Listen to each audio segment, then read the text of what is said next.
Hello' everyone, বলক আজি পনীৰ দৌ পিয়াজা বনাওঁ। পনীৰ দৌ পিয়াজাৰ কাৰণে প্ৰথমতে লৈ লৈছোঁ পিঁয়াজ দুটা, আৰু পিঁয়াজ দুইটা কাটি লৈছোঁ ধুনীয়াকৈ মিহি কৰি। আৰু বিলাহী এটাই লৈছোঁ মই, আপোনালোকে আন্দাজ অনুসৰি ল'ব। বিলাহীটো ধুনীয়াকৈ চপ কৰি লৈছোঁ।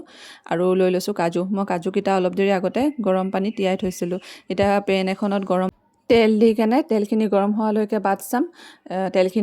তেলখিনি গৰম হোৱাৰ পিছত ইয়াত আমি পিঁয়াজখিনি কাটি থৈছিলোঁ যে সেইখিনি দি দিম, লগতে কাটি থোৱা বিলাহীখিনি দি দিম আৰু কাজুখিনিও দি দিম। তাৰমানে কি গোটেইখিনি বস্তু লগত নিমখ দি দিম অকণমান বিলাহীটো সিজিবলৈ কাৰণে। এই গোটেই বস্তুখিনি ভাজি কেনে আমি ঠাণ্ডা হোৱালৈকে বাট চাম। ঠাণ্ডা হ'লে মানে তাৰ এটা ধুনীয়া স্মুথ পেষ্ট বনাই ল'ব লাগিব। সেইখিনিয়ে আমাৰ মানে যোনটো গ্ৰেভি হ'ব পনীৰৰ, সেইটো বনিব তাৰ পৰা। এইখিনি গোটেইখিনি এতিয়া ঠাণ্ডা হ'বলৈ দি দিছোঁ মই। ঠাণ্ডা হোৱাৰ পিছত মই একেখন পেনতে অকণমান তেল দি কেনে ইয়াতে জিৰা গুড়ি কেইটামান দিছোঁ, জিৰা গুটি কেইটামান দিছোঁ, 3টা লং দিছোঁ, ইলাচি দিছোঁ। ইলাচিকেইটা খুন্দি লৈছোঁ মই, ছালটো নাই দিয়া ইলাচিৰ। লগতে আদা নহৰু পেষ্ট দিছোঁ। গোটেইখিনি আকৌ ধুনীয়াকৈ ভাজি ল'ম। ভাজি কেনে ইয়াত আকৌ যোনখিনি মছলা বেছিক আমি ইউজ কৰোঁ সদায় খানা বনোৱাত, সেইখিনি দি দিছোঁ। প্ৰথমতে দিলোঁ হালধি গুড়ি, তাৰপিছত দিছোঁ ধনিয়া গুড়ি, আৰু দিছোঁ জিৰা গুড়ি, আৰু লগতে ৰং জলকীয়া গুড়ি। ৰং জলকীয়া গুড়িটো নিদিলে নহ'বই, ৰং জলকীয়াটো লাগিবই। মই কাশ্মীৰী মিৰ্চ ব্যৱহাৰ কৰি আছোঁ। এইখিনি গোটেইখিনি দি কেনে মছলাখিনি ধুনীয়াকৈ ভাজি ল'ম আমি অলপ দেৰিলৈকে। অলপ দেৰি মছলাটো ভাজি কেনে তাত আকৌ এভাৰেষ্টৰ পনীৰ মছলা দি দিম। পনীৰ বনালে মানে পনীৰ মছলাটো লাগিব, আৰু এভাৰেষ্টৰটোৱে বেছি ভাল বুলি ভাবোঁ মই। এইখিনি গোটেইখিনি ভাজি লৈছোঁ মছলাখিনি। ভাজি উঠি কেনে তাত অকণমান পানী দি দিছোঁ। মই পিছে গৰম পানী দিছোঁ, আৰু মছলা ভাজিলে মানে গৰম পানী দিয়াটোৱে ভাল। এইখিনি গোটেইখিনি ভাজি ল'ম মছলা। ভাজি লোৱাৰ পিছত আমি যোনটো গ্ৰেভিৰ কাৰণে পেষ্ট বনাইছিলোঁ বিলাহী, কাজু আৰু পিঁয়াজ দি কেনে, সেইটো দি দিম ইয়াৰ ওপৰত।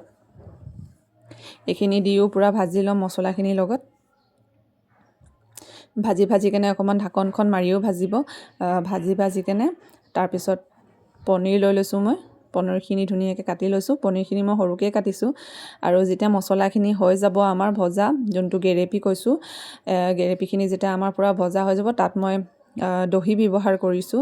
দহি দি দিছোঁ 3 চামুচ। আৰু দহিখিনি দিয়াৰ লগতে মই জোৰকৈ অকণমান হাতখন চলাইছোঁ, নহ'লে দহিখিনি ফাটি যোৱা চান্স থাকে। সেইকাৰণে এইখিনি ধুনীয়াকৈ ভাজি লৈ কেনে দহিখিনি মানে গ্ৰেভিত দি কেনে, তাৰপিছত আকৌ মই চেনি ব্যৱহাৰ কৰিছোঁ, অকণমান চেনি দি দিছোঁ। আৰু এনেকৈ পিঁয়াজ কাটি লৈছোঁ 4 টুকুৰা কৰি কেনে। যেতিয়া গোটেই গ্ৰেভিখিনি বনোৱা হৈ যাব, তেতিয়াহে পিঁয়াজৰ এই যোনটো মানে কাটি লৈছোঁ মই ডাঙৰ ডাঙৰকৈ, এইটো দিব লাগে। আৰু পিঁয়াজৰ বাকলি মানে কি এইটো দি কেনে তাৰপিছত ধুনীয়াকৈ ভাজি লৈছোঁ। ভাজি কেনে আকৌ অকণমান পানী দি দিছোঁ। পানী দি কেনে এইখিনিও পূৰা ভাজি লৈছোঁ ঢাকন মাৰি কেনে। তাৰপিছত ইয়াৰ ওপৰত পনীৰখিনি দি দিছোঁ। আমাৰ পনীৰ দৌ পিয়াজা ৰেডি হৈ গ'ল অলম'ষ্ট। একেবাৰে শেষত যেতিয়া তেলটো ওপৰলৈ বিৰিঙি আহিব এনেকৈ, তেতিয়া ইয়াত আকৌ এবাৰ মই এভাৰেষ্টৰ পনীৰ মছলা দি দিম, আৰু কাচুৰি মেথি দি দিম। পনীৰত কাচুৰি মেথি নিদিয়ালৈকে এই ভাজিখন ইনকমপ্লিট হৈ থাকে।